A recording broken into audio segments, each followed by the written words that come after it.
За сайн байцгаана уу Монгол Улсын Австрали подкастын маань 24 дахь дугаарыг эхэлж байна. Өнөөдрийн дугаараар New South Wales мужаас Инх болдын Батбаяр гэх залуу орж байна. Батбаяр маань Монголд МУИС-ийн газар зүйн геологийн факультетыг геологч мэргэжлэр бакалавр хамгаалсан бөгөөд дараа нь Швейцийн геолог уул уурхайн сургуулийг геологийн шинжлэх ухааны мастер зэрэг хамгаалсан байдаг. Анх 2019 онд Австралийн Тасман аралд ирж байсан ба одоо New South Wales мужид эхнэр 3 хүүхдийн хамт амьдардаг байгаа. Тэгээ Австралид ирээд Тасманы их сургуулийг хайгуулын геологч мэргэжлэр мастерын зэрэг хамгаалсан ба одоо төслийн ахлах геологч хийдэг ийм чадварлаг мундаг залуутай ярилцгаад сууж байна. За энэ их ажлынхаа хажуугаар подкастт маань орж байгаа Батбаяртай маш их баярлалаа. Сайн байна. За чамд болон танаа сонсогч нарт бүгдэнд нь энэ өдрийн мэндийг хүргэе. Өнөөдөр хоёулаа баярлалаа. Өнөөдөр хоёулаа подкастаараа илүү Тасманы амьдралыг илүү бас хүмүүстэй хүргэе гэж бодож байгаа. Яагаад тэгэхээр урд урдын подкастуудын дугаараар ихэнхдээ Сидней хотоос, Мельбурн хотоос, Пертес гэдэг бусад мужуудаас их монголчууд маань орсон байгаа. Тэгэхээр Тасманаас за 3 дахь подкаст байсан баг шүү. Жаки ихч маань Тасман арлаас оролцсон. Одоо харин Батбаяр маань бас илүү Тасманы амьдралыг бас хүмүүст маань илүү хүргэх байх гэж бодож байна. Тэгээ мөн бид хоёр бас геологийн ажлынхаа талаар бас ярилцах болно. За хоёлаа асуултаа анх Австралид иржсэн, ялангуяа Тасман арал дээр иржсэн сэтгэлээсээ хоёлаа хүмүүстэй хуваалцъя л та. Би 2019 оны 5 сарын 30-нд яг бүр анх иржсэн. Тэгээд Мельбурнээр дайраад нөгөө олон улсын нислэгийн орон нутгийн нислэгээр солиод Тасман руу шууд явжсэн. Тэгээд яг хоо Тасман ч яг тэр 5 сарын 30 гэдэг чинь бол бүр яг өвөл эхэлж байдаг үе л дээ. Амар их харанхуй болдог. Би ч өдөр 3 өнгөрөөгөл буухад тэгэл нэг жоохон нар хивээгээд эхэлсэн. Тийм л үед буужсэн. Тэгээд яг буусны дараахан 2 өдрийн дараа шууд миний нэг курс эхэлжсэн учраас би чинь бүр эхэл завгүй баг хоол хүнсээч бэлдэж амжихгүй л хичээлдээ орж ирсэн. Тийм л байлаа. Гэхдээ би анх өөрөө ганцаар иржсэн нэрээ. Тэгээд 2 сарын дараа гэр бүлээ татчих авч ирсэн. Тэгээд яг өөрөө төрүүлж ирдэг нь байр саваа болоод тэгээд нэг жоохон төхөнчээд гэрийнхнээ татгсан надад. Тэгээд иржсэн. Тийм ээ манай хүн чинь бас энд эрэхтэй бас төрүүлж ирээд за 7-8 сарын дараа хөөбтөр ирчихсэн байгаа шүү дээ. Угаасаа яг тэгсэн л дээр л ирэх гэж байгаа хүмүүс байх юм бол ер нь бүгдээрээ яг нэг зэрэг ирэхээсээ илүүтэйгээр яг гол хүн маань өөрөө ирээд орон байраа хоол хүнсээ цуглуулчаад тэгээ гэр бүлээ бас татсан дээрээдгийн шүү. Ингэж тийм Австрали хэлчихье. За тэгэхээр Тасманы цай агарын талаар яриа л да. Тасман арал ямар цай агаартай байна вэ? Монголтой үзүүлэхэд? Ер нь Тасманы ч одоо яг газар зүйн байршлаар бол угаасаа тэр их газрын одоо их газар гэдэг байгаа шүү дээ. Австрали их газар төв. Тэрнийхэн салангад урагшаа бүр Антарктик төв рүү ойрхон тий.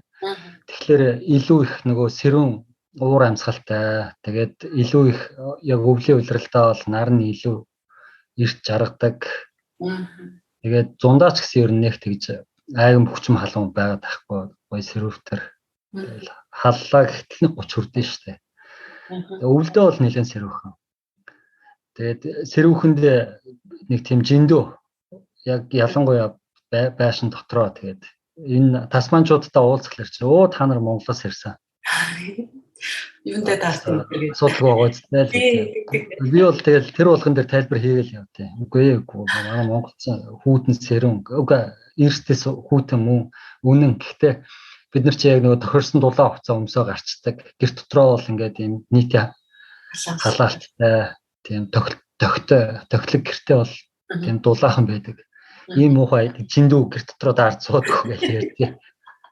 Тэгэхдээ яг бас ийм л дээ нэг Монгол өвөл чинь хуурай хүүтэн гэх юм уу dry cold энд болохоор чинь wet учраас илүү бас жиндүү байдаг гэж магадгүй грац нь гайгүй ирнэ бас ингээд харлаар хүрээлгдсэн тэгээ бороо ороод чихтэй байдаг учраас айгүй илүү яг тэр хүүтэн нь илүү мэдрэгддэг байх л да градусын баг гэсэн чинь. Тийм. Юу манай монголч нөгөө arid climate гэдэг нөгөө яг бүр хуурай сэрүүн цаг уурын бүстэй хамаардаг. Энд чинь бол нөгөө humid бүст нь хамаардаг байгаа. Гэхдээ Тасманы арлын хувьд юу яа? Нөгөө баруун урд зүгээсээ голдоо хурд унтсан ирдэг. Тэгээд Тасманы арлын яг төв хэсгээр амар их тийм уулархаг байхгүй өндөр уулууд ихтэй. Тэгээд ихэнх хурд унцууд нь арлынхан баруун эргээр ордсон шүү дээ. Сайн нь. За. Тийм. Тэгээд зүүн Хобарт ч яг зүүн урд хэсэгтэй байдаг. Тэгээд Хобарт дээр бол яг баруун эрэгтэйгээ харьцуулахад хурд унц бүр баг 2 дахин бага. Багтаа. Тийм баг хурд унцны ялгаатай баруун зүүн эрг нь тийм байдаг. Тийм. Тасманы цаг агаарын хувьд бол тийм л байна да. Тийм ээ. Гэхдээ ерөнхийдөө бол яг Австрал твийг бодох юм бол хамгийн хүүтэн хэсэг нь шүү дээ манай Тасман чинь. Тэгэл дээшээгээ Мельбурн, тэгэл Камбера, Сидней, Gold Coast гэдэг ингээд дуулаараа Brisbane гэдэг ингээд халуун болоо явчихж байгаа шүү дээ. Тэгэхээр ер нь нэг за уучлаарай. Зүгээр. Ер нь нэг цаг агаарын ингээд мэдээ харьцуулаа харзаа Мельбурнээс нэг тогтмол нэг за дунд ойролцоогоор 5 орчим градусаар дандаа доогуур байгаад идэв. Өвөлч 100 ч тийм. За тийм байна. Тэгэхээр за Тасман арал дээр ер нь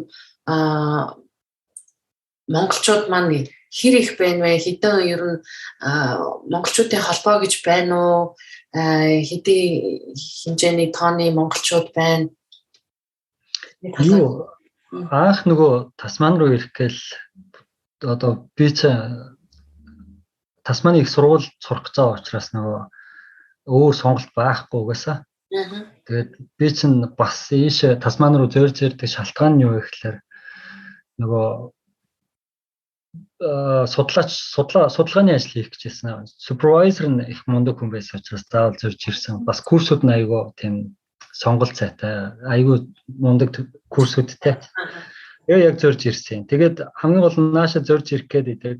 Нааша ирэхээ өмнө жоохон судлах гэхээр монгол хүмүүс ерөөсөө олддог.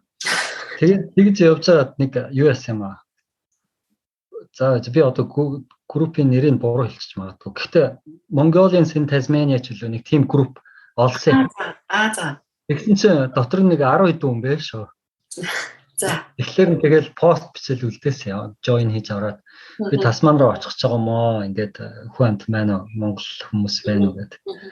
Тэгсэн чинь Jackie ихч надтай холбогдоод. Тэгээд ихч нь бэдийн гэхдээ ихч нь Хобарт 7 жилийн өмнө амьдарч байсан. Одоо энэ Burnie гэдэг бүр Тасман арлынхаа хойд хэсэгт байдаг. Тэр хотод байдгаа гэдэг. Тэгээд харин холбогдоод ойр зур юм асуугаад бас юу ээжсэн.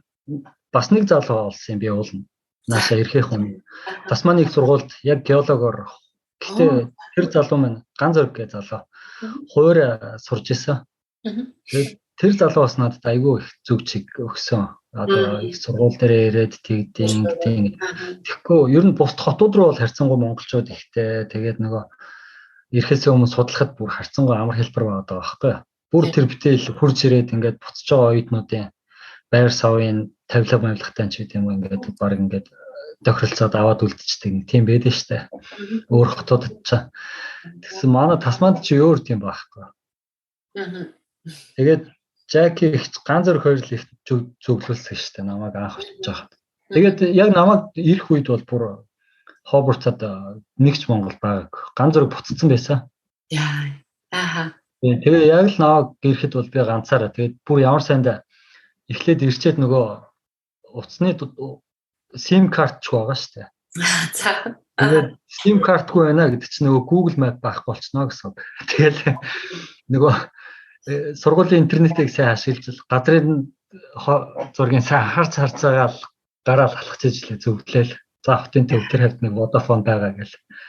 Тэгэл нэг 4-5 км алхаал анх олол.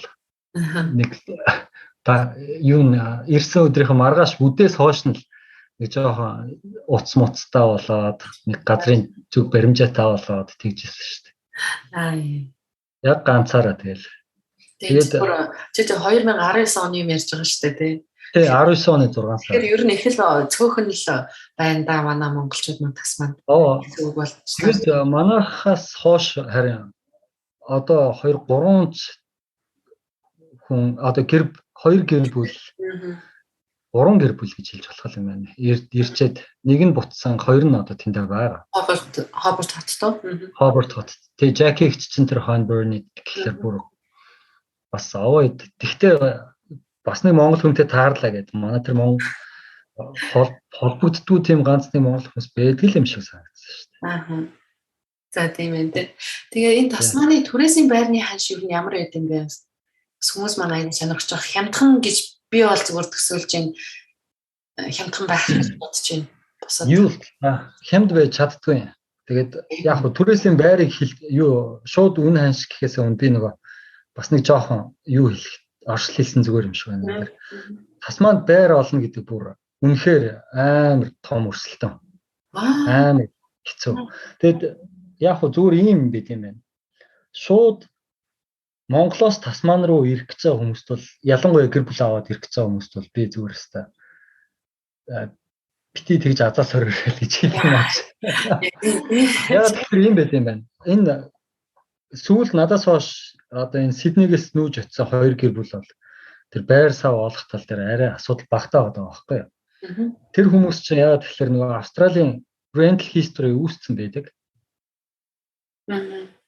Тэгээд өмнө нь энд байр түрээсэлж ийсэн те тодорхойлт авах хамаагүй амархан. Тэгээд нөгөө цаг хугацаанд нь юмаа төлж ийсэн pay slip-үүд үзүүлж харуулах юм ихтэй байд юм байна. Өмнө нь Австралид амьдарч ийсэн хүмүүс Тасманд нүгэд очих байна.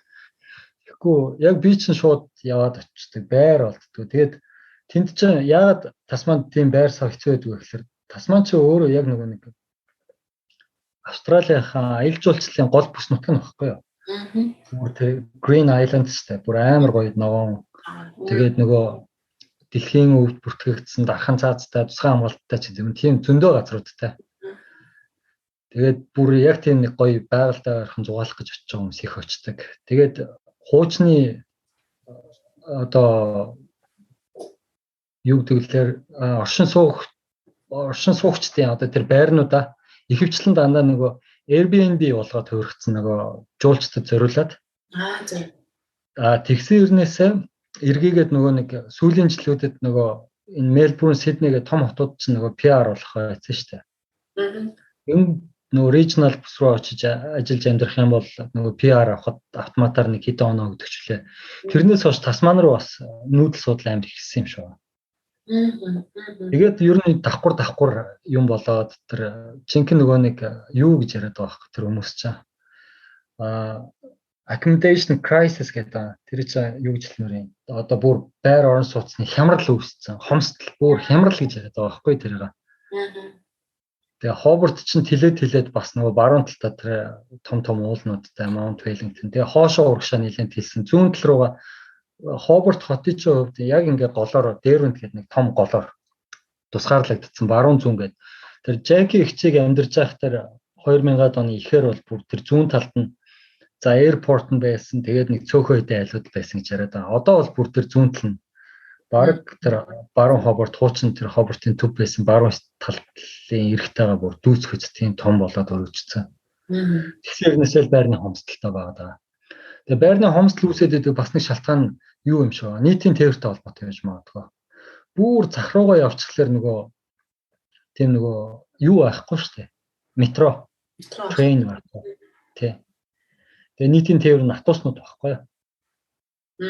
Тэгээ автобуснууд нь нөгөө хотын зах руугаа олчихлаар явах давтамж нь бага стагч байт юм уу? Альсвал хагас цайнуудад бүр хол зайтай явдаг гэдэг нэг тийм болохоор ер нь Хобартт бол хувийн унаатай байхгүй болохгүй. Дээрээс нь нэмээд хотын төв рүү байшаа авъя гэхэлэр тийм их юутай болчихдээ. Жуулчдад нь хөвчлэн буух сонирхолтой байдаг болохоор Airbnb түрээслэх сонирхолтой байдаг хүмүүс нь landlord-ууд нь.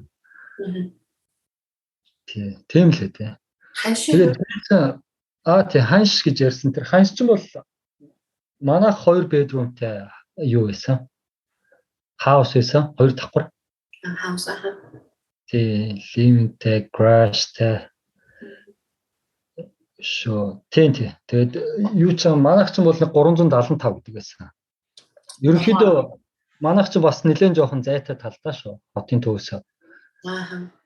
Нэг 10 бас үнэтэй болно гэсэн үг шүү дээ. Тийм. Хотын төвөр бол ерөнхийдөө 2 bedroomтэй чинь бол 400 бас буухгүй. Тийм л үнэтэй. За тийм байж. Тэгвэл их л ховор идэм байна да. Би ч одоо хүн ам багтаа юм ч гэсэн нэр айгуу түрээсэн багтаа байр нь айгуу олдоц ихтэй л идэм байна гэж бодож байсан шүү дээ. Үгүй миний экспириенсийг заримдаа хүмүүс сонсохлоор бүр ухаалж ундаа шүү дээ. Тийм. Аюу сони. Би ч юу яа тийм. Бараг 50-д баашин инспекшн хийсэн мэт юм. Очсноос хойш 2 сарын хугацаанд гэр бүлээ эртэл. Тэгээд бараг 30 орчимд нь юу яасан? Аплай хийжсэн. Тэгэл нэг дээр нь бүр өстой бүр хамгийн сүүлийн мөчтөл тэнцэжсэн шүү дээ. Гэр бүл ирж байхад. Би ч одоо Тасман руу бас одоо явж үзээгүй л байгаа одоо явмаар л байна. Одоо ковидос болоод айгуу гоё круз аяллаар бас болно. Тасман арал руугаас аялж боломж бас байдаг шүү дээ. Тэгээд одоо ингээд бас хүмүүс нь бодлоо ахалтай альч муужид амьдарч байгаа монголчууд маань. За нэг ковид гайгүй болж юм да. Нэг дотооддоо нэг аялж идэ Тасман руу нэг явчаад ирвэл гэр бүлээрээ явчаад ирвэл яаж юм гэж бодож байгаа хүмүүс бас байгаа. Тэгэхээр тийм хүмүүст бас зөвлөд хэлэхэд яг ямар газрыг ер нь Тасманд ирсэн бол заавал үзээрэй гэж бас зөвлөхөө. Яг Тасман аялал төлөвлөж байгаа хүмүүст би шууд нөгөө газар яхаас өмнө хидэд очихоо сайн бодоор гэж хэлмээр байна. Яг тэгэхээр яг Christmas өдөрт 12 сард бол ер нь бол аим peak time бүр оргил үений төв байхгүй. Тэгээд машины түрээс, байрны түрээс гэл бүх юм бүр үнэн амар өсчдөг. Тэгээд дээрэс нэмээд хөл хөдөлгөөн амар ихтэй болчдөг. Тэгээд хоёрдугаар гэх юм бол юу яа? Тасман руу 2 янзаар аялах боломжтой. Нэг нь шууд онгоцоор нисчихэд тэндээсээ одоо машин түрээс л явах боломжтой. Нөгөөх нь болохоор тэр Мельбурнээс тэр Spirit of Tasmania гэдэг нэг том фери хүлэг онгоц яваад байгаа шүү дээ. Тэр Тасманы Devonport, Мельбурн хоёрын хооронд яваад тий. Манайхаас 9-10 цаг тий 9-10 цаг явдаг тийм усан онгоц. Машин ачаад явчих шүү дээ тий. Тий, машин ачаагаар явж. Хамгийн гол зорилго нь тий машинтайгаа гарах юм. Тэр Spirit of Tasmania дээр бол. Гэхдээ тэр аялал бол уул нь яг цаг завтай байж аваад явах юм бол амар гоё аялал баггүй юу? Тасманыхаа хойд ирэг дээр буучж байгаа. Арлынхаа. Тэгээд юу яадаг баггүй юу?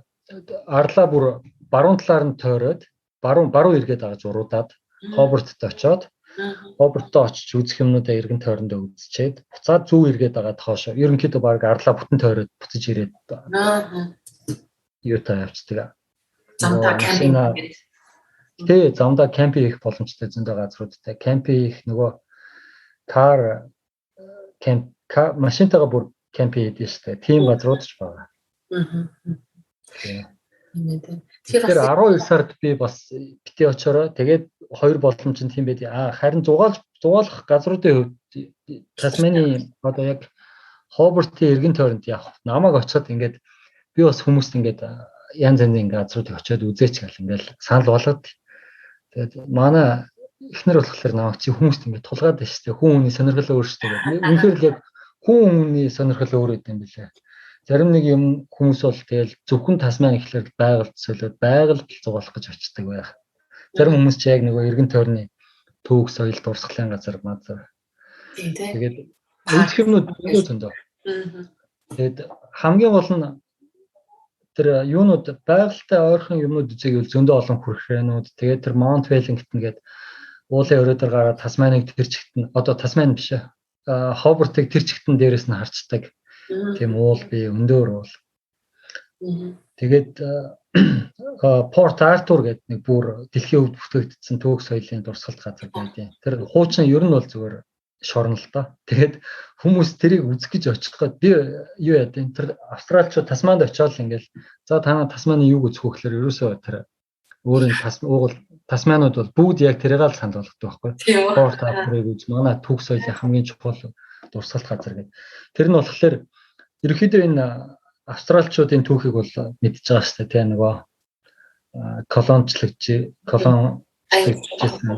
юунууд хүмүүс ирээл анхынд нөгөө газар тариал эрхэлж байж байгаа л алт болоод хоёр том нөгөө gold rush нөгөө алтны юу дүүлээ давлгаа гэдэг юм.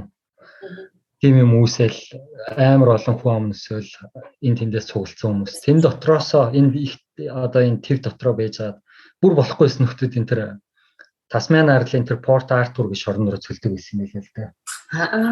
За. Тэгээд яг тэр шоронгийнхаа яг нөгөө одоо нэг жоохон түүхийн ч гэдэм үү нэг жоохон судлаад уншичаад очивол бүр үнэхээр сонирхолтой. Яг тэгээд манай хүмүүсийг очиж үзэж байгааг нь харахаар нөгөө гайд майдын авахгүйгээр шууд зүгээр ингээд тойрол нэг балгаслаа ингээл нэг хэдэн зураг харуулж гарч ирээд байгаа харагдаад. Тэгээд яг нөгөө гайдуудтай хамт яваа түүхийн сонсонгууд бүр үнэхээр сонирхолтой байдаг шүү дээ. Тийм. Тэнтхийн тэр бүр silent charmor ингээд байдаг байхгүй юу бүр одоо чимээ гаргаж болдгоо шарн тий. Тэр чинь нөгөө нийгмийн амтан тэр дотор бүр ингээд хамгийн болохгүй байгаа нөхдүүдийг тэр silent charm руу цөлдөг байсан ч гэдэг юм уу тэр дотроо. Тэгээд хийлэгдэг байсан ажлууд тэр чинь нөгөө тэр битэл талхны гэлтэрхий хулгайлаад хүртэл очсон хүүхдүүд байсан. Тэгэл хүүхдүүд нь нэг газар, эмэгтэйчүүд нэг газар, эрэгтэйчүүд нэг газар тэр дундаа бүр болохгүйс нөхдүүд юм байл. Зөндөл юу гэдэг. Тэгэд яг хөө тэр Тасмания дотор за яг тэр Порт Артурын хувьд бол тийм Mono Museum гэж бас нэг бүр contemporary бүр орчин үеийн амар урлагийн гоё музей байдаг. За. Тэр музейг яг бүр тэр нөгөө одоо тэр contemporary art сонирхдаг хүмүүс бол бүр тэр битэл Америкаас бүр яг зорж ирээд үзэх гэж явж байгаа та хөтөл таарч лсэн. Бүр яг зөвхөн тэр музейг л үзэх гэж байлаа. Тий. Тэр нь бүр үнэхээр юу л та одоо үнэхээр гаж гэж хэлэх юм уу? Одоо бас тэр музейн тал хэсэгт нь хүүхдүүдтэй орж болдгоо. Тал хэсэг нь яг нөгөө насан туршид зориулсан тийм музей. За. Тий. Тэгээд тэр дотор ч одоо тэгэл үзмрүүд нь одоо үнэхээр л яг бүр гаж сэтгэсэн юм байдаг байхгүй. Тэгээд яг хуу ихэнх үзмрүүдийн гол агуулга нь тэр бүхэл амьдрал одоо секс өшөө юу лээ. Нэг тийм яг л contemporary бүр ингээд laser light might гэсэн нэг тиймэрхүү орчин үеийн болон одоо нэг тийм гаж сэтгсэн юмнууд бүгдийг холцсон тийм байдээ. Тэгвэл бас тэр бас бараг дэлхийд ховрол музей байна да тэгвэл тэгэхээр аргач Австралийн хамгийн том хувийн музей гэж явдаг байхгүй тэр чинь. За. Тэр юу нэ тэр музейн эзэн нь өөрөө мөрөдө тоглоомоос баяжсан юм байдээ. Тэгээд арт цуглуулдаг. Мөрөдө тоглоомч яг бүр Тасманаас гаралтай. Тэгээ яг хөө нэг талаар бол нөгөө хүмүүс бас тэгэл наа чи мөнгө угаацсан гэж яриад байгаа байхгүй нөгөө өхөр мөнгө. Тэгээ арт цуглуулад тэр том музейг байгуулад тэр музейнийхээ өөрөө бүр структур гэх юм уу одоо бүтцэн хүртэл бүр үнэхээр гайхалтай юм байдаг байхгүй. Гаднаас нь харахад нэг давхар нэг том юм билдинг шиг юм харагдаад байдаг байхгүй энэ том айгүй далбар өргөн. Тэгж байгаа чинь тэр яг музей дотор орохлоор доошоогоо 4 давхар юм хадыг ингээ ухаад ерөөсөө л нэг юм том агуу дотор яваад байдаг байхгүй дотроо ороод. Тэр бүр яг юм доошоо яг тэр том дээрвэнт гол эрэг дээр байдаг нэг том хошуу тэр чигт нь музей болгоо хийцэн доош нь ухаад ингээд. Айгуу гой байгууламж байдаг да тэгвэл тийм. Тэгээ амар том байгууламж. Ястаа яг байгууламж гэж хэлдэг. За тийм байт юм шүү дээ. Одоо бүр юугүй л очичмаар санагдчих шүү. Тэгвэл ер нь тэгэл бараг 100 австралчууд бол ер нь Тасман руу чинь 100 нь очих их дуртай. Яг тэгэхээр нэг их айхтар халдаггүй учраас 100 айгуу гой таарсан дулаан нараа үүлэн таарсан байдаг гэд 100 явах их дуртай юм байлээ. Өвөл явахаас илүүтэйгээр тэгэхээр бас тий 100-ны уйлрал яг бас Christmas өнгөрөөгөөд нэг сар мар үед ер нь бас л их л байдаг баха. Ягаад тэгэхээр нөгөө эндхийн хүүхдийн хичээлийн амралт болдог болохоор бас л тэгэл байдаг байх. Тэгж байгаа л нэг очиндаа. За тийм хоёлаа бас дараагийнхаа асуулт руу оръё. За Тасманд ажлын байрны олдцын талаар бас мэдээж хамгийн түрүүнд хүмүүс асуух баг. Тэгээд цагийн хөлс нь бас тундчаар байна вэ? Яг чиний туршлагаас хэлэхэд би бүр Тасманд очиод манай их нөхдөр хоёулаа ажил олж чадаагүй байт. За. Яг тэгэхээр Тасман ч өөрөө Тасман ч өөрөө нийт хүн аманд нэг 500 орчим мянга багхгүй юу. Тэрний тал нь Хобарт хоттой байдаг. Тэгэхээр айгүй жижиг хот гэсэн үг багхгүй юу. 250 мянга одоо энэ бусад стейтүүдийн одоо том хотуудтай харьцуулахад тийм хүн ам цөөтэй. Тэрнийхээ ярээр маркет нь айгүй бага жижиг. Тэгээд нөгөө тэр local бизнесүүд нь болохоор ихэвчлэн дандаа нөгөө улирлын чанартай. Газар тариалан, аялал жуулчлал тий нэг тиймэрхүү. Тэгэл яг нөгөө нэг зуны эд улирлаар ингээд нэг жоохон хүмүүс авъя барья гэсэн зарууд харагдаал тэгэл байхгүй болчихдог бус үедээ бол бус улирлуудаа. Тэгээд ажил олоход бол өстой нөгөө нэг тэр ерөнхийдөө бас танай подкаст орсон хүмүүс ярьсан л ах туу. Австралид ч нөгөө тэр референсинг гэдэг юм амар чухал. Тэгэхээр чи хэнийг таних уу? Хин чамайг одоо хинээр дамжиж орох уу гэдэг чинь амар чухал байдаг байхгүй юу? Ажил олоход. Тэгээд ямар ч мэдэх хөнгүү газар очсон хүмүүст бол ажил олно гэдэг хэвээр боломж. Тэгээд намайг Тасманд амьдарч байхад бас нэг нөгөө тэр PR сонирхоод PR авах гээд амьдрахаар шийдээ Тасман руу сонирхож ирсэн нэг 2 3 гэр бүл бас юунаас Сиднейгээс надтай холбогдчихлээсэн. Тэгээ би ч яг бодит байдлын хийсэн л дээ. Энд байр юм хэцүү байдаг. Дээрэс нь нэмээд энэ ажлын байр юм бага болддог гэл. Тэгээ хэлжлээсэн. Тэгэл нөгөө хүмүүс өөр шийдвэр гаргаж ах шиг лээ. Зөвлөлтөө бас дамбаалаа ажил гайгүйштэй олдчихдээ штэ хайвал олдсон штэ ингээд бас хүмүүсийг зориулж яхаа бас яг бодит байдал дээр байсан хүний хувьд бас хүмүүс нүнгийн хэлсэн хэлтэй ирэлтэй. Тийм. Гэхдээ яг нөгөө түрүүний яриараа би бас буцаж орох гэдэг байгаа байхгүй. Энд Австралид ажиллаж амьдарч байсан хүмүүст бол бас боломж нь байгаа шүү. Яг тэгэхээр тэд чинь бас энд нөгөө Австралийн ажлын туршлагатай болчихж байгаа шүү дээ. Бид нар чинь бол шууд нөгөө Монголоос сурах гээд очиж байгаа. Хичээ цагийн ажил дээр тэр нөгөө визний англиар бүр ажлын шалгуурт хоош нь шийдэгддэг байхгүй. Одоо энд чинь нөгөө за хинээрээ таньдгүй гэл тэгэхэд бараг л бүгд таньдаг хүмүүс нь ингээд манай тэрийг авчаач гэдэг нэг цөөхөд ажлын байран дээр зэрэгцээд яваад очлоо гэхэд визээр нь тагсааж байгаа байхгүй.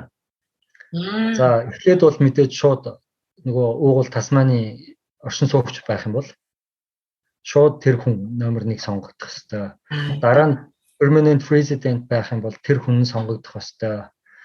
Тэгээ дараа нь юу гэдэг нэг юм ажлын визтэй арай өөр нэг оюутны биш визтэй хүмүүс нь сонгогдож байгаа байхгүй. Оюутны виз гэдэг чинь ерөөсөө бүр хамгийн боломжгүй зүйл нь болчиход идэв тэнд бол.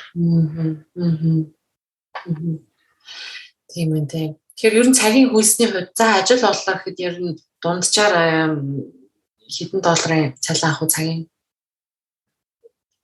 ер нь бол бүр яг энэ Австралийн цалингийн доод хэмжээтэй төгөхгүй юм л яриад л 20 морь гэл хүмүүс. Тийм. Гэхдээ нөгөө бас нэг юм жижиг сажиг хийснээр авдаг ажлууд олддог юм байлаа. Яг нөгөө ялангуяа ургац хураалт муралт үеэр. Тогтмол биш нэг тийм. Тогтмол биш тийм. Улирлын чанартай. Тийм, улирлын чанартай. Тэр одоо черрины үеэр, алюмины үеэр, тэгээ янз бүрийн ногоонуудын үеэр, жимснүүдийн үеэр, ногоонуудын үеэр гэл. Янз бүрийн ургац хураалттай холбоотой. Гэхдээ тэр үнэлгээ нь их бүр бага хийснээр өгдөг байсан юм.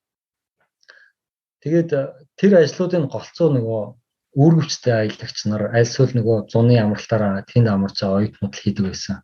Тэгээд энэ жил ковидтай холбоотой бүр ажиллаж байгаа болтохгүй бүр. Харин тийм. Орсон. Тэгээд хаанаас Фижигээс гэсэн үү? Бүр нэг онгоц дүүрэн одоо ургац хураалт туслуулах гэж байгаа гэдэг. Энэ нөгөө Австралич өөрөө энэ oceanic country-нуудтайгаа одоо юу гэдэг лээ Аз номхон талын орнууд, номхон далайн арлын орнуудтайгаа амар тийм төршийн сайн харилцаатай байдаг юм шүү дээ. Тэгээд янз бүрийн нэг тиймэрхүү газар тариалантай холбоотой ажил гэх юм бол тэд нартэй визэн дээр амар тийм уян зүйлээ ханддаг. Тэгээ шууд ажилчдын бөөнөр нь авчирчдаг. Тийм л байт юм байлаа. Тэгээ баахан Фижи ажилчтай баха. Папа Нью Гинея би худлаас ярьж байна. Папа Нью Гинеягээс баахан ажилчтай авчирчсан. Тийм ээ. За тэгвэл Тасманы талаар ерөнхийдөө би бас бид хоёр бас гайгүй мэдээлэл өгчлөө гэж бодож байна. За тэгээ хоёлаа яагаад Сидней Нью Саут Уэлс мужийг сонгож нүүх болов? Шалтгаан нь юу вэ? Тасман арал Нью Саут Уэлс муж хоёрын ялгаа нь ямар байна гэд энэ яриа руу хоёлаа одоо оръё. Яг юу л да бас л нөгөө гол шалтгаан ажлын байр. Тэгээд уг нь бол би чинь тэр Тасманда ажлын байртай болчих юм бол дараагийн нөгөө визний алхмууд нэг амархан болох гэдэг байгаа байхгүй. Тэгээд тэндээ геологийн ажил хайж үзсэн. Уг нь нэлээд уурхаанууд байдаг. Гэт угаасаа л нөгөө зах зээл нь жижигхэн газар чинь тэгэл аль хэзээ дүүрсэн. Тэгээд боломжгүй л байгаадсан. Гэхдээ энэ сүүлийн 1-2 жилийн хугацаанд бол энэ Австралид чинь нөгөө ковид гээд хилээ хаацнаас хойш нөгөө FIFO гэж яриад байдаг шүү дээ. Нисч ирээд ажиллачаад тэгээ рострын одоо нөгөө рострыг монголоор юу гэх вэ? Одоо 90 очиж ажилладаг тийм хүмүүс гаднаас их ирж ажилладаг байсан юм хэлээ л дээ. Нисч ирчээл нисээ буцаа явцдаг нөгөө ээлжээрээ. Тэгсэн тийм ажилчид нь ковидос болоод нөгөө орж ирэх боломжгүй болцоод энэ уурхай талын ажлын местүүд ер нь амар их зар зөндөөл байсан л та. Тэгээд би ч нөгөө төгсч амжаагүй байхасаа эхлээл 3-4 сараас эхлээд ийш тийшээ юунууд бүглэж ирсэн. Тэр LinkedIn, Seek биш юу гэдэг бус нөгөө ажлын вебсайтуудыг ашиглаад. Гэхдээ нөгөө тухайн үед чинь би оюутны визтэй байсан болохоор ерөөсөө л юу яадаг юм бэ лээ. Тэр нөгөө тухайн компани нөгөө ажлын зар тавьсан аппликейшнийг бүглөө явуулахлаар нөгөө өөрийнх нь компани вебсайт руу явахлаар бүр ихний алхам дээрээс шууд фильтр аут хийчихдэг юм билээ. Одоо нөгөө цааш нь явуулсан кат. Тий. Яагаад тэгэхээр энэ Австралид ч угаасаа овг нэр баг тэгэл 3 дахь асуулт нь чиний визний англи гэж асуудаг штэ. Энэ аппликейшнууд нь ер нь голдоо. Тэгэнгүүт чинь чиний нөгөө 3 дахь асуулт буюу хамгийн гол асуултан дээр л бүдрээд байна гэсэн үг байхгүй. Тий. Тэгээд яг оюутны визтэй яг нөгөө мэргэжлэрээ ажил олох гэж бас нэлээд л үзсэн. Тэгээд уул нь миний нөгөө ажлын туршлага тэгээд хэлний төвшин бүх юм болцоолоод байдаг. Тэгээд угаасаа өмнө нь би нааша ирэхээс өмнө Австралийн хайгуулын компанид ажиллаж байсан болохоор ер нь бол нөгөө австралчуудын дунд нь орж ажиллаж байсан туршлага байгаа болохоор санаанд багтаад байгаа байхгүй. Даач бизнесийн асуудлаас болоод жоохон. Тийм, тавьсан заруулсан ч гэсэн ер нь ингээд шаардлагыг биелүүлж болохоор ажлын зарнууд харагдаад байдаг. Тэгэл аппликейшнийг бүглөө явуулахлаар нөгөө юунаас нь шүлтүрж гаргаж хийчихэд болдгоо. Тэгдэл юм байлээ. Тэгээд яг өөрөө олох гэж нэлээ үзсэн. Сүүлдээ тэгэл яа харахгүй танилын хүрээгээр л олсон. Тэгээд энэ нөгөө их сургуулийн профессор одоо ялангуяа энэ нөгөө юу гэдэг энэ mining одоо салбар, уул уурхайн салбар энэ нөгөө их сургуулиудтайгаа айгүй тийм нэгт хамтын ажиллагаатай байд юм байлээ. Судалгаагаа одоо жишээлбэл тэр нөгөө хайгуулын талбай энэ геологийн шинжилгээ ухаан гэдэг чинь бүр нийл юу штэ. Одоо асуудал хүндрэл бэрхшээлүүд гарч ирдэг байхгүй. Учир нь тайлагдахгүй. Тэгээд судалгаа шинжилгээд бүр нарийн лабораторийн түвшний судалгаа шинжилгээ заавал нэг бүр мастер докторийн түвшний судалгаа хийх шаардлага гардаг.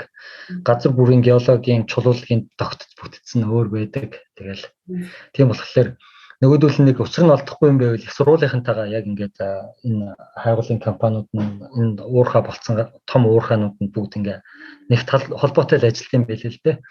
Тэгэхээр тэгээ сүүлдээ тэгээд яа харахгүй нөгөө профессорудаараа дамжаал. Ажил хэрэгтэй байна гэсэн тэгэл энэ нөгөө Австралид яа харахгүй тэр нөгөө юу ч ажилтдаг гэдэг нь үнэн л дээ. Нөгөө чи хэнийг таних уу, хэн чамд тодорхойлт хийж өгсөн. Ялангуяа энэ нөгөө референсинг гэж юм чи амар чухал энд.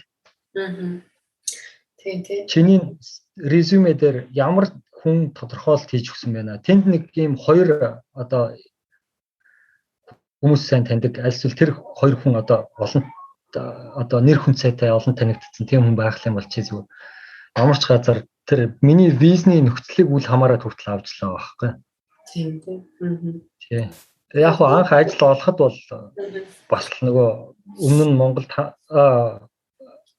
өмнө нь би Индонезид хамт ажиллаж байсныг ах минь бас нөгөө хамт ажиллаж байсан хүн энэ Австралид ажиллаж байгаа юм байна гэдэг ингээ надад дамаал нөгөө ажлын зарыг нь олж өгч ирсэн. Тэгэл тэр ажлын зараар нь холбогдсон чинь чи над руу нэг резюмег явуулаад үзээч гэж явуулахдаа би болохоор их сургуулийнх нь тэр хоёр том профессорын тодорхойлтыг авсан байсан. Би ажил хэрэгтэй ингээ нөгөөд хэлсэн чинь нөгөө хэдийн угаасаа нөгөө хийж өгч чадах юм тэр байхгүй юу? Өө санаа зовлтгүй бит хоёр чам тодорхойлт хийгээд өгье гэж байгаа байхгүй юу? Тэгэхээр тэр хоёр бит хоёр тодорхойлт хийгээд өгье гэж байгаа нь ерөөсөө бүр тэр хүмүүсийн хамгийн одоо чамайг бүр байдгаараа дэмжиж байгаа асуудал нэр байхгүй юу? Тэгээ тэр хоёр хүний гарын үсэг тодорхойлт ингээд энэ хүүхэд танаад ажиллаж чадна гэсэн юм байхад нөгөө хүмүүс нь шууд ихтгэл хүлээлгэх хэмжээний. Тэгэхээр Австралид ажилд ороход тэр референсинг гэж юм чинь амар чухал. Шүү. Тийм бас тэгээ хэнийг таних вэ гэдэг чинь амар чухал. Тийм л юм байлээ. Өмнөх ажиллаж исэн бас ажлынхаа одоо менежер гэдэг юм уу захирлынхаа бас холбогдох дугаар утсыг илүү чиний талаар бас сайн тодорхойлт өгч чадхаар хүмүүсийнхаа бас холбогдох дугаар утсыг бас референстэй тавьж өгвөл бас тэгтээ бас тухайн хүмүүст бас мэддэж хэлж зөвшөөрөл авч иж бас тавих хэрэгтэй шүү. Манайхан бас шууд аваачаад бас хамаагүй хүний бас нэр утас бас тавьчихгүй. Яа тэгэхээр тэр төлөө ч бас эргээд бас холбогдож уцаар ярьж асуудаг учраас өөрийгөө бас би таны мэдээлэл чинь өөрийнхөө CV дээр тавих гэж байгаа шүү гэдгээ бас сайн хэлэх хэрэгтэй шүү гэж бас давхар бас хэлэхгүй болохгүй байх тийм. Тэглгүй ах. Наад референсинг гэдэг чинь амар том соёл ахгүй. Эндхийн бүр одоо нэгсэндээ тэр референс авч байгаа хүнтэй өөрчилж холбогдож зөвшөөрөл авах хэрэгтэй. Тэгээд тэр хүн нь зөвшөөрсөн тохиолдолд тавинахс зөвшөөрөхгүй бас байж болно тийм.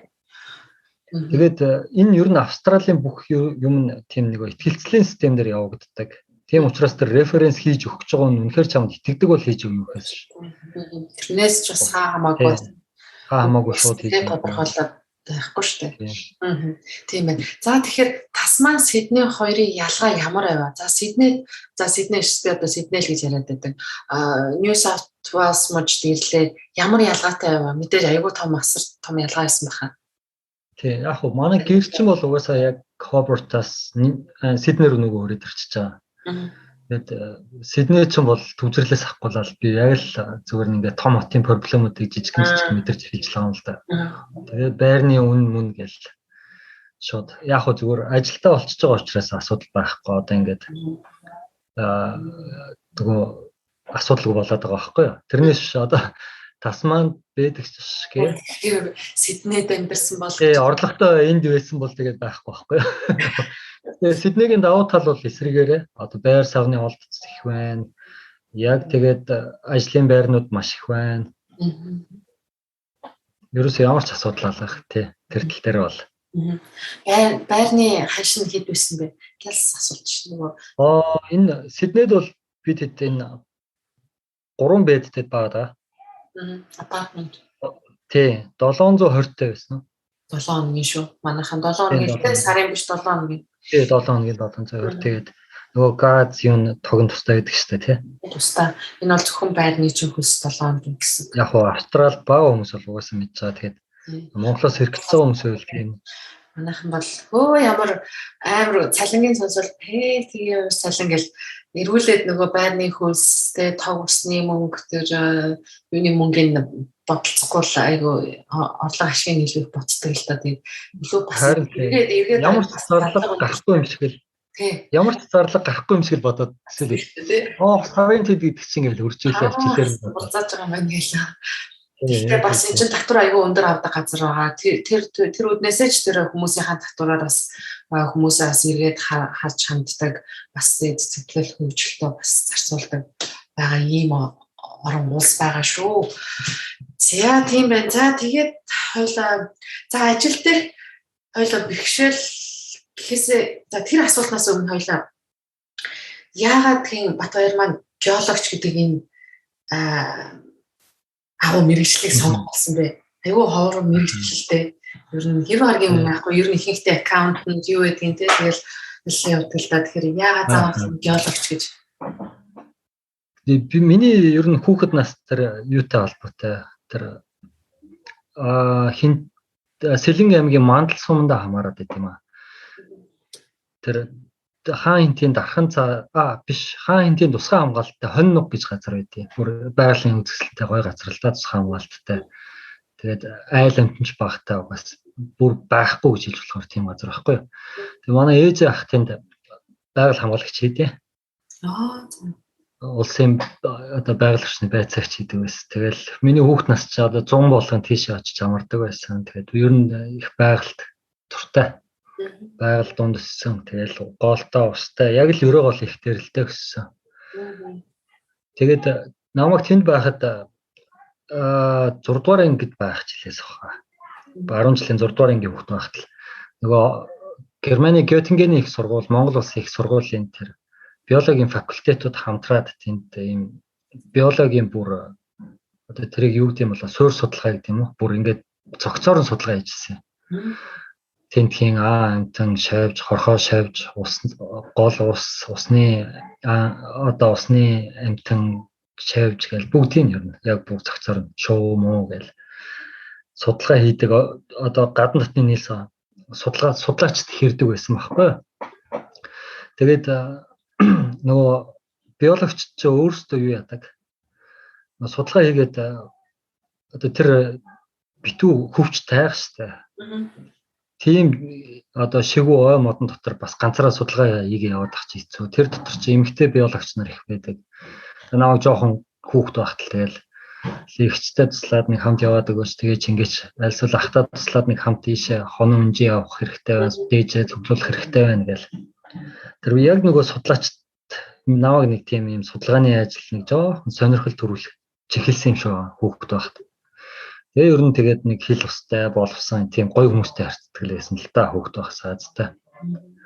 Тэгээд анхандаа бол биологт их сонирхолтой байсан. Тэгээд яг нөгөө мэрэгжил сонголтын дээр ирсэн чинь тэгээд манай нэг биологч ахал надад зөвлөж ирсэн. Тэгээд биологч яг нэг сайн төсөлтөөр ингээд төслийн судалгаан дээр л ажиллахгүй бол бас нөгөө ажлын олдоц бас нэг жоохон тааруухан байдаг.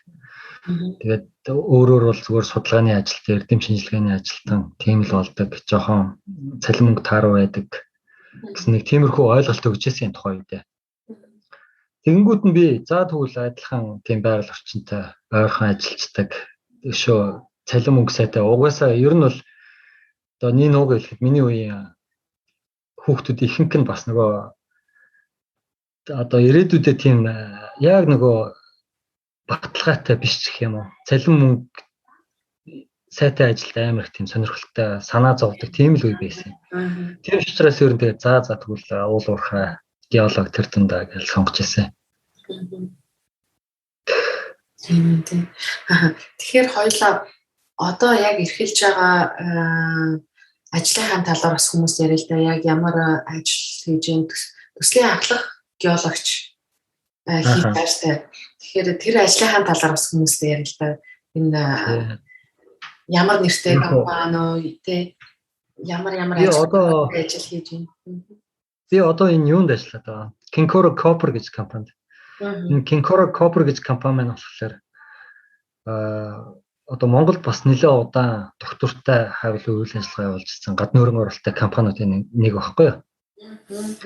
Тэгээд харамсалтай нь одоо сүүлийн нэг 10 орчим жил гэж хэлж болно даа баг. Энэ нөгөө хайгуулын салбар бүр жилээс жилд хумигдал байгаа Монголд энэ төр засгийн буруу шийдвэрүүд тэгээд энэ одоо 4 жил тутам нөгөө сонгуул хийж нөгөө улс төрчид нь малчтайхан толгойг угаах юм. Тэгээд байгаль ерөөсөө л энэ хайгуул судалгаа гэдэг чинь ерөөсөө байгаль орчин сүйтгэхэд баллаа ичдэг юм л бодоод байгаа байхгүй юу.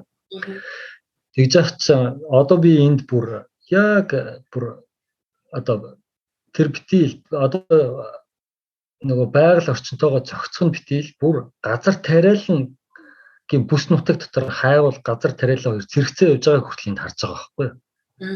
Тэгж бүр зохицуулж менежментийн зөв хийж чадах юм бол ингээд зохицоод ажиллаж болдог юмыг манайхан бол зүгээр л ерөөсө бүр болж бүтэхгүй зүгээр газар оронгоор нь эргүүлцдэг юм шиг л ярьцдаг.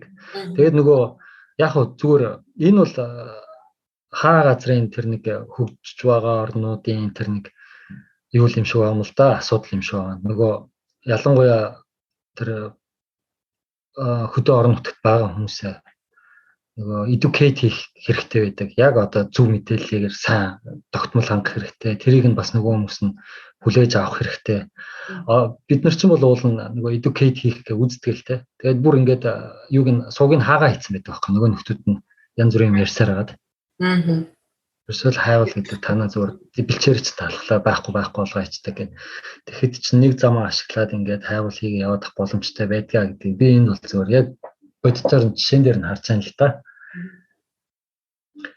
Тэгээд энэ миний ажиллаж байгаа компани болохоор яг хөө тийм ч учраас Монголд үйл ажиллагаа нь хөнөөгдөөд одоо энэ Австралийн хайгуулын ажлуудаа нэлээд эрчимжүүлсэн явж байгаа. Тэгээд энэ дээр бас миний одоо харамсаад байдаг зүйл нь юу вэ гэхээр хэрвээ Монголын төр засаг нь олигтой байж байгаа шийдвэрүүд нь зөв гарч ирсэн бол энд одоо энэ нэг хайгуул зарж байгаа 5-10 сая жил тутам 5-10 сая төгрөг доллар зарцуулж байгаа. Тэр нь Монголын төсөв рүү ордог байсан мөнгнүүд багхгүй да. Тийм л байна. Тэгээд гол асуулт нь юу байлаа нэрээ? Одоо эхэлж байгаа ажлынхаа талаар гэдэг. За одоо бүр хадуураад яг ингээд яа харахгүй нөгөө хайгуулчин хүний бүр ингээд эмзэг сэдв багхгүй юм цаа. Явсаар гал улс төрлөө ордог гэдэг чинь л. Тийм. Бүр үнэхээр одоо энд үлдэж байгаа шалтгаан ч гэсэн ер нь тэрнтэй холбоотой байхгүй юу? Монголд одоо энэ одоо манай салбар уналтанд орчоод ажил олдохгүй холбоотой л энд үлдэх гэж одоо зорж байгаа гэсэн үг. Үлдэж байгаа гэсэн үг. Тэгээд энд хийж байгаа ажлын хувьд тэр хайгуулын төслийн ахлах геолог гэдэг байна. Яг хөө төслийн ахлах геолог би энэ Монгол болон Индонезид ажиллаж байхад багадаа нэг доороо 3-4 геологтай тий нэг төсөл төр. Тэгээд одоо нөгөө геологийн туслах ажилчид гэж байна тий.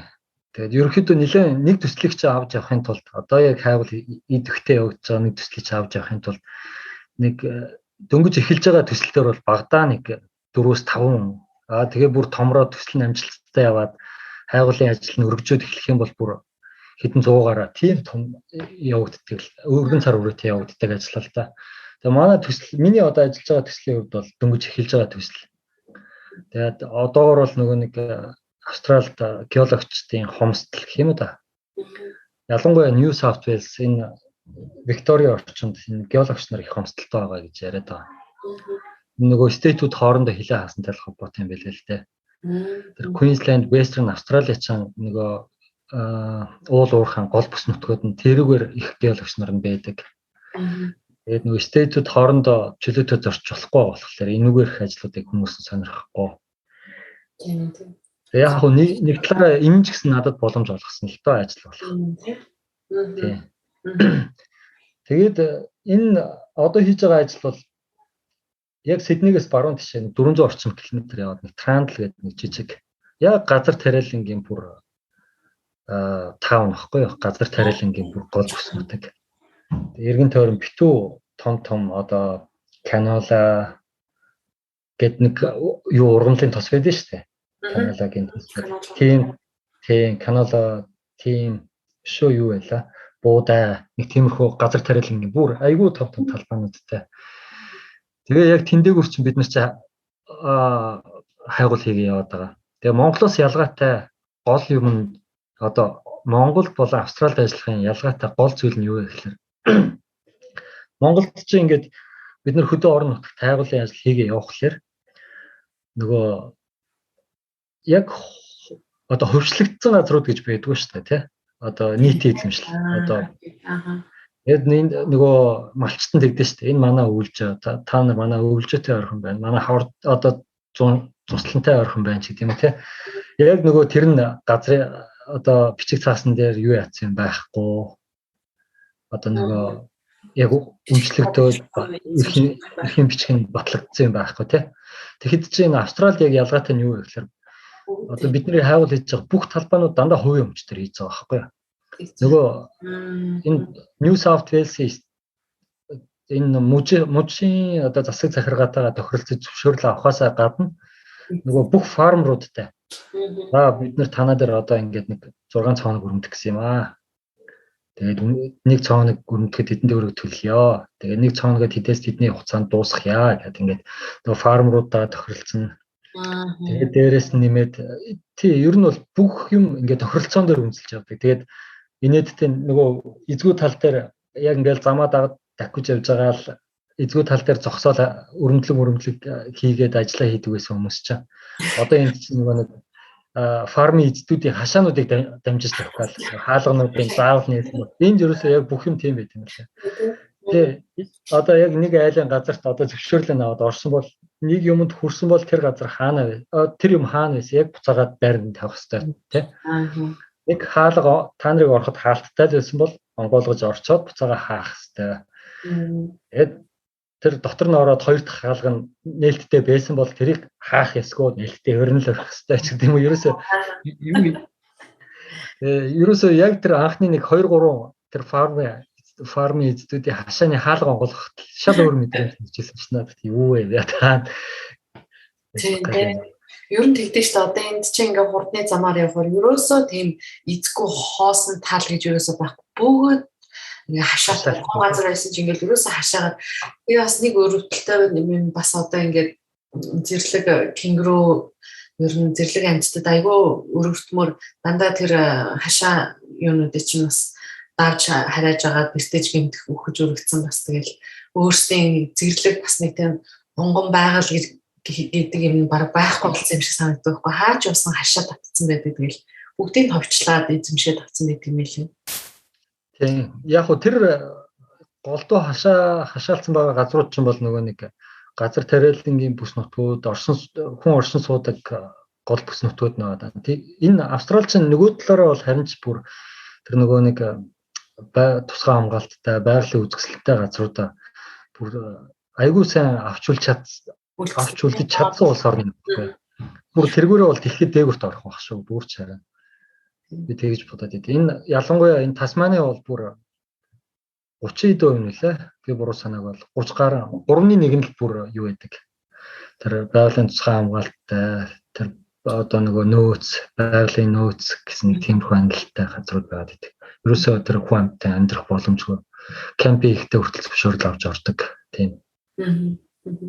Нийтийн эзэмшлийн. Тийм. Маань эксоштэй ер нь дуртай очиод зөвшөөрөл авч кемпинг хийгээд. За тийм байх. Тэгвэл айгүй том ажил гэдэг юм. Тэгээд ерөнхийдөө хэдийн хугацаагаар тэгж аялж явах уу? Хугацааны хувьд ямар байдгийг гэр орондоо юу байдаг? Яг уу энэ манай мэрэгжлийн хувьд нэрээ бас нөгөө онцлогийг ярихад энэ геологч гэдэг мэрэгжил нь өөр ингэдэг байхгүй. Бараг жилийн яг хайгуул дээр ажиллаж байгаа, идэвхтэй хайгуул дээр ажиллаж байгаа хүн бол ингээд жилийн тал нь гэртээ за талан чөрхөдөө зарим нэг үед бол тэгээ талаас илүү нь ер нь бол ингээд прожект дээр тэр хэр кемп дээр байрлаж ажиллаа явуулдаг байхгүй. Тэгэхээр чи одоо энэ нөгөө ажлын байрны ярилцлага интервью гэдэг нь бүр энэ менежерүүдийнхээ хувьд бүр яг гэр бүлийн хүний баг эхнэрээ сонгох гэж байгаа юм шиг юм болдог байхгүй.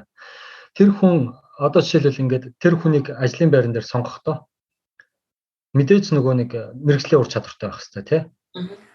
Тэгээд дээрэс нь нэмээд энэ геолог хөдөөхээр ажиллаж байгаа гэдэг утгаараа физикли жоохон фит байх хэрэгтэй. Тэгээд нөгөө компьютерийн англи хэлнийгээд баах юмнууд шаардна мэдээж ойлгомжтой. Тэр бол бүгд нөгөө мэрэгжлийн ур чадварлага явуулчих. Нөгөө талаараа хувь хүн талаасаа энэ хүн чинь одоо нэгсэндээ тэр хүнтэй жилдээс илүү хугацаагаа кемп дээр хамт өнгөрөх гэдэг хүнээ сонгох гэж байна шүү дээ. Тэ амьдрын ажиллаа хамтгийн зогсоо зайгүй харилцах хэрэгтэй. Партнер тэр зан характерын хувьд хувь хүний хувьд гэдэг талаас нь амар чухал юу гэдэг байхгүй хардаг. Тэгэхэд бараг л миний нэг хамт ажилладаг байсан ах надад ярьж ирсэн. Одоо компани менежер өөрөө яг хүн рекрут одоо ажилд авдаг хүн болсон байхгүй. Тэр хүн маань надад тэгж хэлжсэн бүр одоо л санаас гардаг. Би одоо ингээд яг нэг хүн ярилцлаганд авч аваад одоо мэрэгжлийн ур чадвар нь дунд зэрэг одоо жоохон дундуураас доошооч байд юм те. Гэхдээ хөвгөн талаасаа яг сайн нэг хүн ороод ирлээ. Тэгэхэд мэрэгжлийн ур чадвар нь сайн, хувь хүн талаасаа тийм хүн ороод ирэх юм бол би мэрэгжлийн ур чадвар муутай хүний сонгоно, хувь хүний харна гэж ярьжсэн байхгүй. Тэгэхээр тийм чухал байдаг нөгөө жилийн талаас илүү хугацааг нь хамт өнгөрөөж байгаа гэдэг утгаараа баг хамт олно сонгоно гэдэг нь амар чухал байдаг. Тэгээд тэрнээс гадна энэ нөгөө геолог гэдэг одоо яг энэ ялангуяа хайгуул дээр амар олон юутай одоо харилцааны чадвар амар чухал болчтой. Одоо дан ганц нөгөө нэг ажлын одоо daily тэ weekly сар жил 7 хоногийн тайлан англи хэл дээр тавихаасаа гадна нөгөө нэг зөндөө олон гэрээт компаниудтай хамтарч ажилладаг. Өргөндлөгийн компани, геофизикийн компани, тэгээ дээрээс нэмээд нэг жижиг сажиг нөгөө бохор соруулдагч байд юм уу те. Хурж ирж нөгөө нөхөн сэргээлт хийж өгдөг компани ч гэдэг юм уу гад эргээгээд тэгээд нөгөө фарм эзэдүүдтэй ч гэдэг юм уу. Гэх мэтлэн нөгөө нэг яг прожект хариуцж байгаа геолог нь бүх тэр нөгөө гэрээт компаниуд болон нөгөө фармын газрын эзэдүүдтэй бүр нэгт одоо нөгөө харилцаатай ажиллах хэрэгтэй байдаг байхгүй. Дан ганц нөгөө геологоосоо гадна. Энд бол бүр яг геологууд нь тэрийгээ бүр давхар хариуцсан явдаг нь бүр илүү ачаалттай санагдсан надад бол. Тэгээд би ч өөрөө нөгөө англи хэл 2 дахь хэл. Тэгээд эхний үед бол бас тэр хэл ус нэлээл өстой жинхэнэ нөгөө шанцын шалгалаа гэдэг шиг юм боллоо. Тийм ээ. Гэхдээ яг бас цагийн тулсан юм дээр бас хүн ингэж бас шахуулбал бас хэлний төвшин болол аюулсаа хурдан сайжрах юм байна гэж дүгнэгдэжээ. Тий. Тэгээд одоо нөгөө бид нар ч юм бол яг нөгөө академик төвшний англи хэлээр голдуу хэрэгжилж яриад идэг байхгүй юу? Яг нөгөө зөв зэгцтэй ярьдаг те одоо монгол хэлээр ярих юм бол те айгүй тийм зөв зэгцтэй бүтэн өгүүлбэрээр харьцаж яриад идэг. Тэгээ яг нөгөө ажлын орчин дээр гараад альсвал нөгөө тэр нутгийн хүмүүстэй харьцаад эхлэнгүүч тэр чинь ерөөсөө дандаа тийм слангуудаа ашиглаад тэгээ дээрэс нэмээд тэр нэг юм юу гэдэг лээ тэр чинь бүр нэг юм ордлуулсан байдлаар юмнууд чинь жишчээрж мараад эхлэхлээр бүр хэцүү болчтой. Тийм үү тийм одоо би чи ямар санд анх ирээд тэр юу яаж байгаа байхгүй юу? Энэ чиг хэлэхгүй яах вэ? Нөгөө өрөм рүү яваад би өрөм дээр очиод ээжээ аваад тэр юун дээр courtyard дээр авчаа буулгачаад тэгээ ирья гэд би одоо ингээд ийм урт өгүүлбэр хэлж хахад нөгөө нөхдүүд урдаас зүгээр шууд I'm gonna call run гэж хэлчихэж байгаа байхгүй юу. Зүгээр call run гэдэг үгээр миний тэр хэлэх гээд байгаа бүр 2 3 өгүүлбэр юм. Тэр 2 үгээр шууд орлуулсан. Тиймэрхүү нөгөө нэг юм слангууд амар ихтэй. Нэ lab run гэдэг лаборатори дээр авчид ээж хүлээлгэж өгөө буцаад ирэхээ хэлж байгаа юм нэ. Би болохоор нөгөө лаборатори дээр руу явна. Энд дээр очиж ээж буулгана тэгээ буцаж ирнэ гэж хэлж хахад нөгөө нөхдөд lab run гэж хэлчихдэг. Нэг тийм юунууд их хэрэгтэй болтгол юм байна одоо. Одоо тэрийг нь л сурч байна ер нь бол. Тийм үү те. Илүү ч хурдан ойлголцоод хурдан явах юм шиг байна гэдэг товчлоод ярих юм бол. Ер нь нэг талаар бол тийм. Тэгэнгүүтлээ өшөөнийг анзаарагдаад байгаа юм юу гэхээр юм байгаа байхгүй.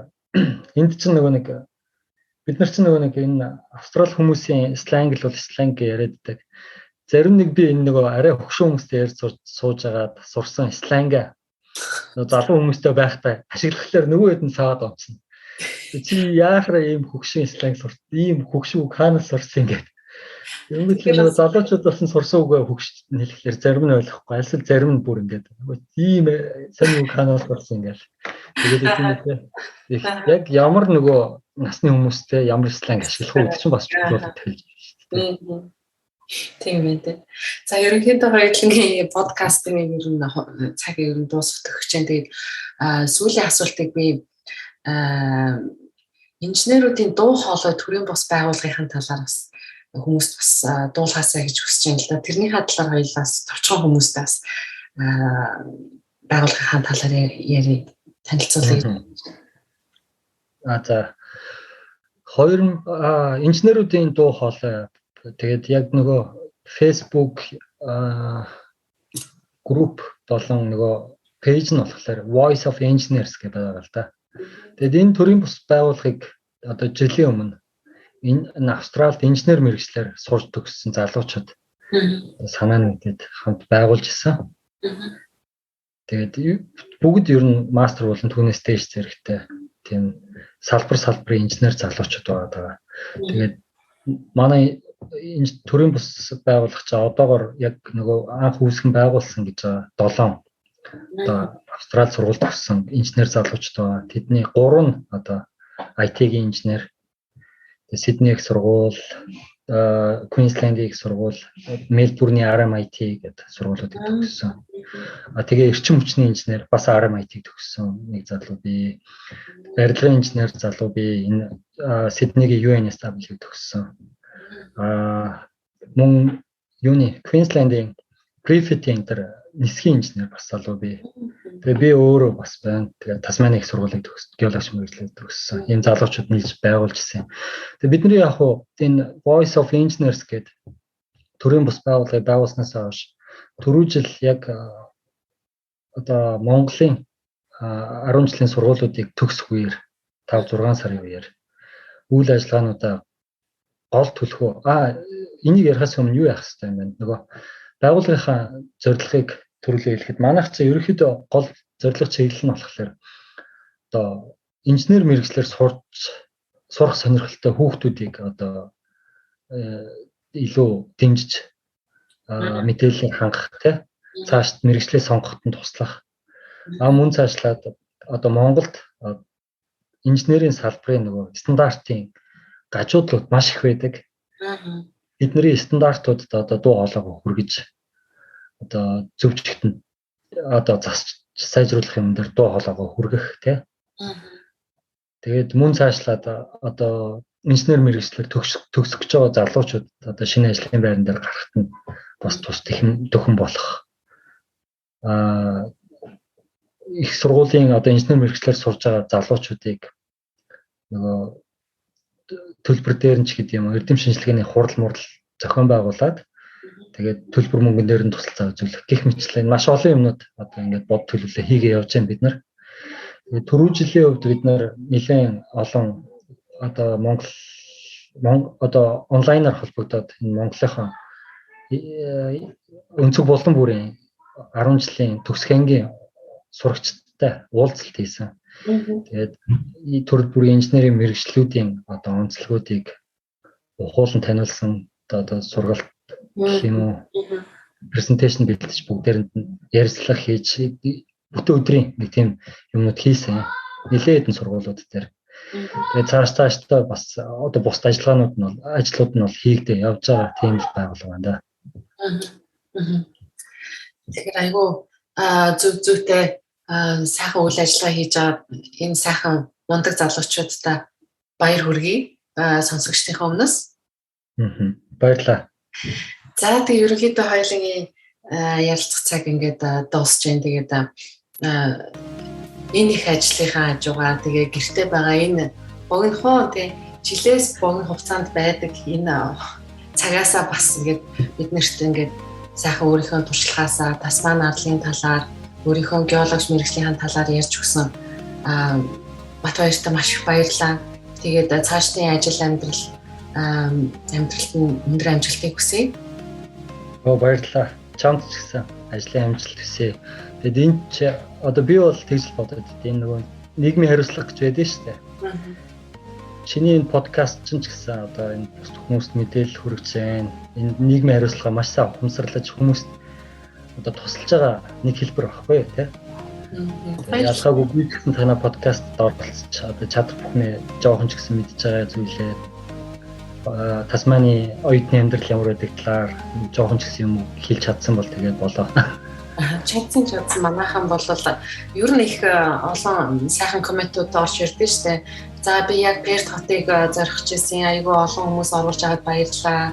За тэгээд бас яг айгүй хэрэгтэй мэдээлэл авлаа энэ подкастнаас ч ингээл хүмүүс айгүй гоё сэтгэлээс айгүй гоё мессеж өчтөө тэгээд коммент өчтөө тэр болгонд нь сэтгэлийн дэм аваад ингээл цааш нь өргөжлүүлэл явах болно. Тэгээд баярлалаа Батбаяра. Тэгээд бидний өнөөдрийн ярилцлага өндөр өндөрлж байна.